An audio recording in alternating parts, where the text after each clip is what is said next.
Look, Chris, I know how good you are. These people know how good you are. My problem I have with you is you coming out here and insinuating that I've stolen anything from you. No, I've never plagiarized anything in my life. Everything I have, I've fought for and I've earned. You think you invented saying that you were the best? Are you kidding me?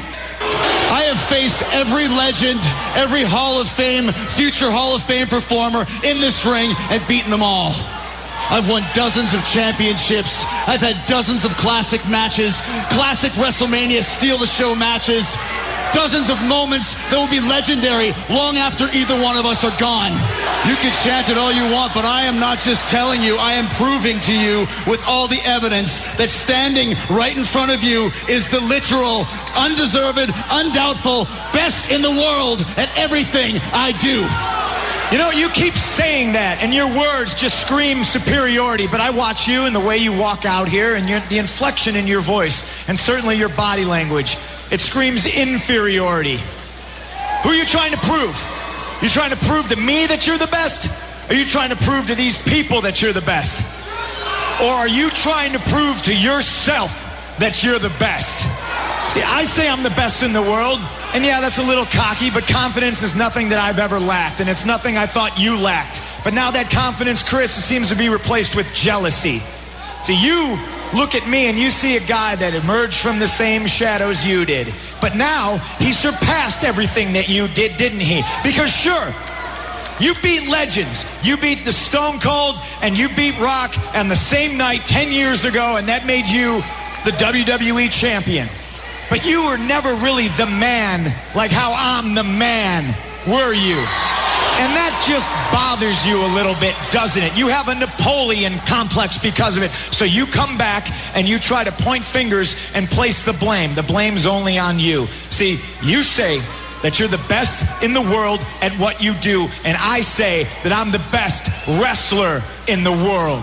The distinction to me is very simple. This is nothing I chose. I was born this way. This is who I am. This is what I do.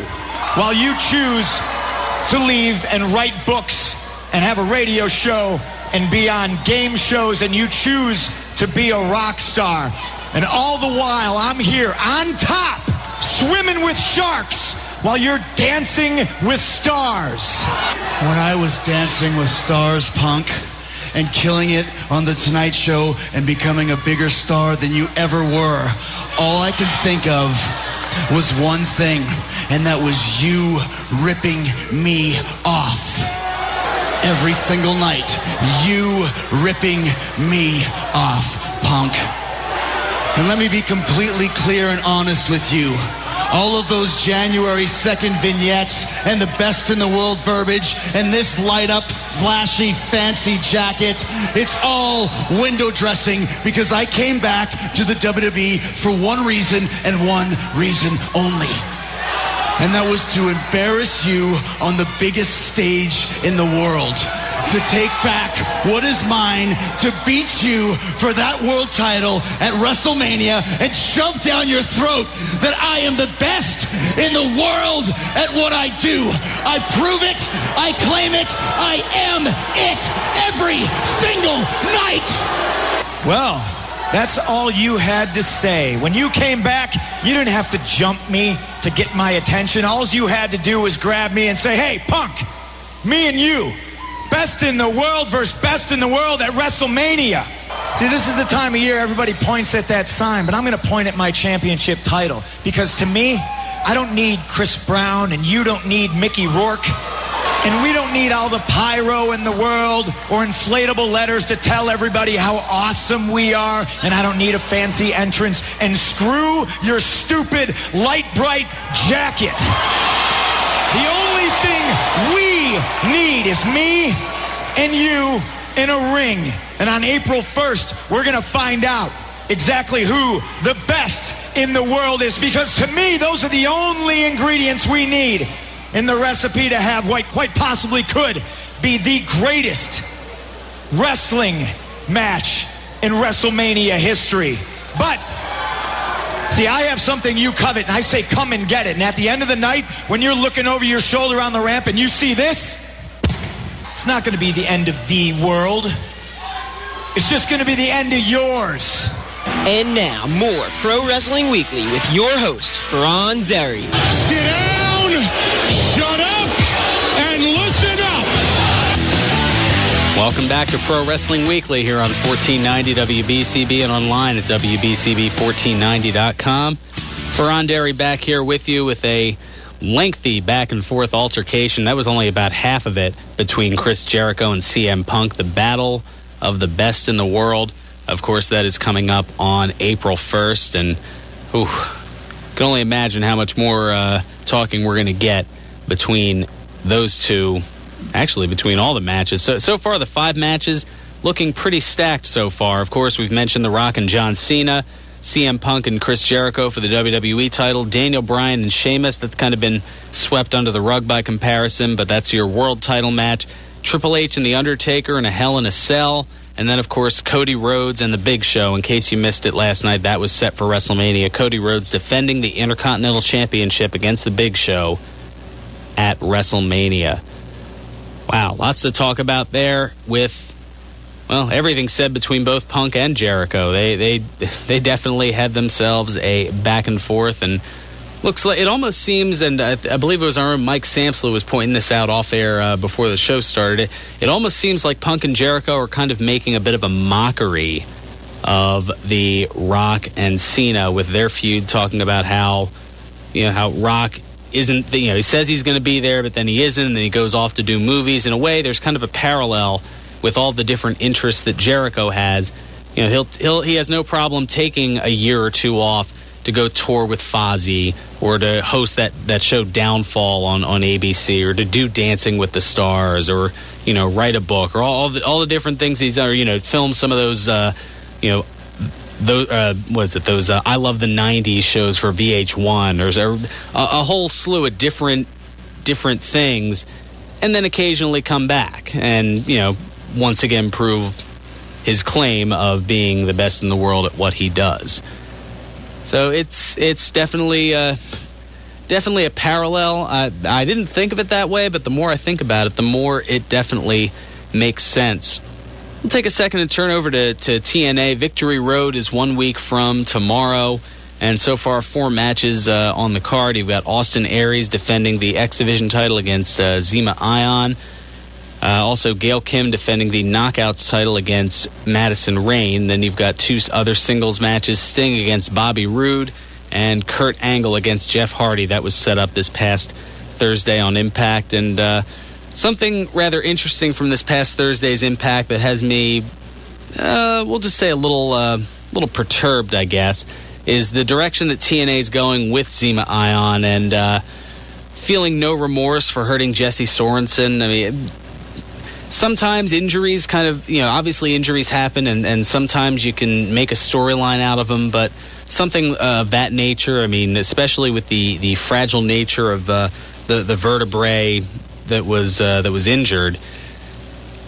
Yeah, I don't know. I think it's in really poor taste, and hopefully they'll back off of that before they go too far with it. Yeah, definitely not looking forward to that. Apparently, Rat Boy's giving us a pay-per-view listing update here as far as like the local area, as he also mentions that there's a pay-per-view in New Jersey too, June 17th at the Izod in New Jersey. That's of course up there in North Jersey. It's the pay-per-view that last year was called Capital Punishment, but that's because they were in Washington, D.C., and since they're not in D.C. for it this year, they're going to have to come up with a new name for it, so they're letting the brainchild figure that out. And okay, now that's the John we're used to. He's done being serious for a minute and throwing a line in there of Dancing with the Hogans. I don't think anybody really wants to see that necessarily, and I don't think ABC's necessarily clamoring to see Hulk and Linda and Brooke and Nick.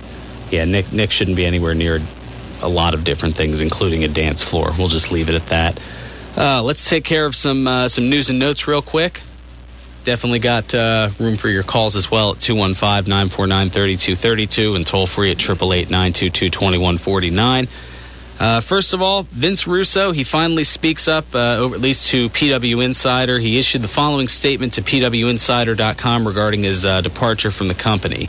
He says, and I quote, "Despite the continuing rumors, speculation, and hearsay surrounding my departure from TNA Wrestling, in an effort to set the record straight, I was not fired, terminated, released, or let go from the company. It was my decision to walk away, and from there the separation was mutual, amicable, and professional. It simply makes good business sense that where someone of my talent and ability was not going to be used to their capability or capacity, that a parting of the ways was inevitable. In closing, I'd like to thank my fellow writer and friend Matt Conway for giving me purpose, my friend and brother Jeff Jarrett for hiring me, Dixie Carter and the entire Carter family for keeping me employed, but more importantly, every man and woman in the locker room for giving me the opportunity and ability to work in the professional wrestling business for the past 20 years. Without their blood, sweat, and tears, I would not have been able to support my family and make a living. My greatest loss by far is leaving them behind, and truly, from the bottom of my heart, I wish TNA all the best in their future endeavors. P.S. I couldn't help myself with that last line, but I truly do wish TNA all the success in the world. Peace, Vince." So there you have it. Vince Russo speaking out on leaving TNA and no longer being part of the TNA creative team. Some other interesting tidbits. The CM Punk and Chris Jericho segment that we heard a portion of, part of that was also used in the ABC Jimmy Kimmel Live segment, the unnecessary censorship. So I would definitely check that out. Just go to YouTube, type in unnecessary censorship, look at the one from this past week, and you'll see how basically they bleep and blur things whether they need it or not. And in this case, they took a line that Punk and Jericho had used, and specifically Jericho. It's quite funny. I'll leave it at that. Also, a little more TNA news. Dixie Carter, she provided an update on Jesse Sorensen, the injured wrestler from the last pay-per-view. Jesse Sorensen met with doctors this week and is out for up to a year.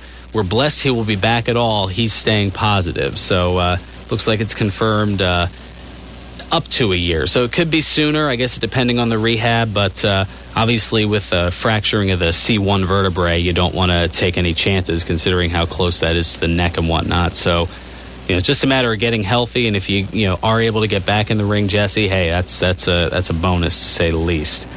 And they could probably use a little bit of a ratings boost from you coming back, considering at this past Thursday's Impact show drew an actual rating of 0.993. That's right, it's just under the 1.0 mark, down from the 1.19 that they drew last week. They averaged about 1.3 million viewers, down from almost 1.6 million last week. This is the lowest rating in 2012 for TNA. So any kind of boost that they can get would definitely be a good thing. Also, WWE announced that general managers John Laurinaitis and Teddy Long, they're going to be swapping shows for a week. Laurinaitis will take control of this week's SmackDown, while Long will be heading up Monday Night Raw. We'll see where that goes. Also, Money in the Bank, it looks like it's back. WWE is advertising the pay-per-view again after removing the event from some pay-per-view promotional material. The July 15th show is now scheduled to take place in Phoenix, Arizona.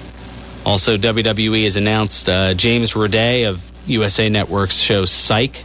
He'll be the guest star of Monday the 12th's Raw, coming up obviously a week from this Monday.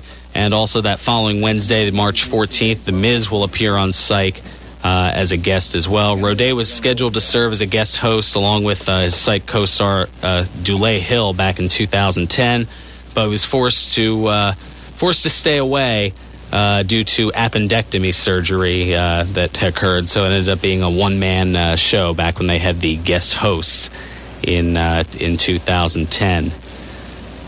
All right, I think, what are we at, 12:36? Yeah, let's take care of our last bit of business. We're only here until 12:50 today due to high school basketball, so we'll take care of our second bit of business, come back with Today in Wrestling History, and then we'll get to John on the other side, and then you as well. 215-949-3232, or toll free at 888-922-2149. You can also chime in on the Facebook page, WBCB Pro Wrestling Weekly. This is Pro Wrestling Weekly here on 1490 WBCB and online at WBCB1490.com.